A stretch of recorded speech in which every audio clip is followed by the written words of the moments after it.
সৌন্দর্যের জন্য মানুষ কত কিছুই না করে।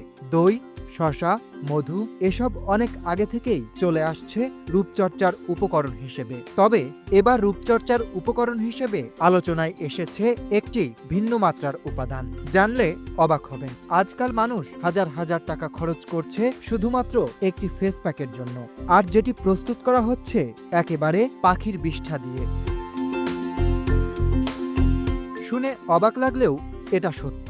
জাপানি নাইটিঙ্গেল পাখির বিষ্ঠা দিয়েই তৈরি হয় এই বিশেষ ফেস প্যাক, যার দাম বাংলাদেশি মুদ্রায় প্রায় 18,000 টাকা। ফলে এটি সাধারণ মানুষের নয়, বরং সেলিব্রিটি আর ধনকুবেরদের বিলাসিতা হিসেবেই সমাধিক পরিচিত।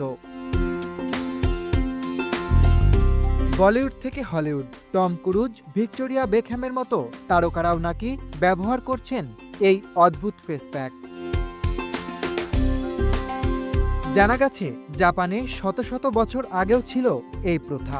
থিয়েটার শিল্পীরা যখন ঘন সাদা রঙের মেকআপ করতেন, তখন তাতে থাকত ক্ষতিকর সীসা। ত্বক বাঁচাতে তাই তারা ব্যবহার করতেন নাইটিঙ্গেলের বিষ্ঠা। ফলও মিলত, ত্বক হয়ে উঠত উজ্জ্বল, আর বয়সের ছাপ পড়ত বেশ দেরিতে। গবেষকরা জানিয়েছেন নাইটিঙ্গেল পাখির বিষ্ঠায় গুয়ানিন নামের এক প্রকার উৎসেচক থাকে।